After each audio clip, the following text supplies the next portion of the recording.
Good morning, good afternoon, good evening, whichever time of day you're watching this at. I'm going to do humor therapy for my CAM presentation. In case you can't see the little thing, it says laughter is good medicine. Since we're all in medicine, that's what I'm going to talk about. Beyond, I'm hoping that you'll be able to list 4 benefits of laughter in your health, in your physical health, mental health, and you can incorporate this into everyday nursing. That's why we're here. We're learning about nursing and we're learning about different aspects of things. So humor therapy has been going on for years. They've started studying it in the 1900s. In the 1900s, they started actually doing some, what's the word I want to use? Some actual real studies on it. We all know it's been working and everything. So I want to ask you, have you ever had a bad day? And all of a sudden you misunderstood what your coworker says, or somebody said something really funny to you, and all you have is a belly gut laugh, and while you're laughing, afterwards you feel a little bit better. Well, why? And then we're going to learn some of that stuff. So they say adults laugh 15 times a day, while children laugh 400 times a day. That's a huge difference. So as we're talking about laughter, we all have heard the phrase that it uses more muscles and more energy to smile than to frown. So in a way, we're burning a little bit more calories, which is good for our health, but in a way it makes us feel better. So when we breathe, it's good for breathing, it's good for brain activity, it reduces blood pressure, relaxes our muscles, our immune system is better, our hormones, all women and men have hormone releases, and pain is a lot better for our patients. So when we breathe, we take a deep breath. When we take a deep breath, we exchange those gases. We not only feel better because we're getting out some of that old air that's in our lungs, but we also reduce the chance of pneumonia. We also, sometimes we get our patients coughing a little bit when they're laughing, and that's going to exchange those gases and secrete their mucus. We also relax those muscles. When we relax our muscles, we relax our blood vessels and we relax our blood pressure.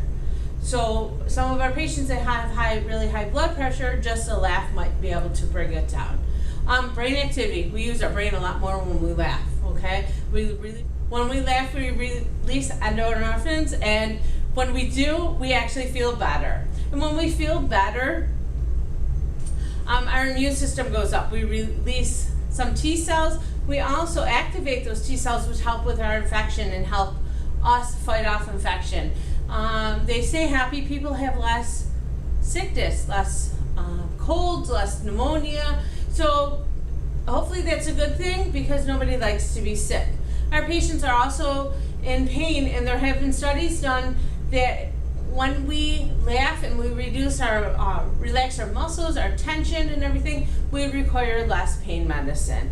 And when people are requiring less pain medicine, that also helps with the cost, because they're not buying as much pain medicine and shopping around for doctors. There are really no negatives to humor therapy. One of the big negatives is if you had recent abdominal surgery, it might hurt them a little bit to laugh. Otherwise, you're taking a deep breath, you're helping your patients out, but just remember that you need to use it in conjunction with another therapy. You can't just use humor to treat somebody. Cost, there is no cost to giving anybody a laugh. There is no cost to making somebody happy for a day. Sometimes you're going to reduce their length of hospital stay. You're going to reduce the amount of money that they have to pay. So in a way, that's also going to help them, because you're saving them money. There's no side effects. It is a natural thing. Because it is natural, no side effects. And just remember, laughter is not for everybody. There are some cultures where they don't laugh. It is safe for just at home or with a loved one. So how can we put humor therapy into our everyday life? Enter a room with a smile. Make fun of yourself. Wear something silly, a silly scrub top, a little sticker on your name tag. I used to have a goofy sticker, and that was usually a conversation piece. But if you can't make fun of yourself, make fun of maybe a piece of equipment. Never ever make fun of your patients, because that is just not good practice. There are also non-health benefits It can be an icebreaker. You can get a conversation started. You can enhance relationships with patients and coworkers. People want to be around you. When more people want to be around you, sometimes the better it is. Sometimes you don't want everybody around you. But they say you can deal with more stress if you're a happy person. So I have a challenge for you. See how many times a day you laugh. Not those little ha-has, but a big, good laugh. And see if you can increase 1 or 2 laughs a day. And once you start increasing, see if you feel better. I would like to hear some feedback. The little sign here says, if you laugh a lot when you get older, your wrinkles will be in the right places. Because remember, when we smile and when we laugh, our lips go up and not down into a frown sign.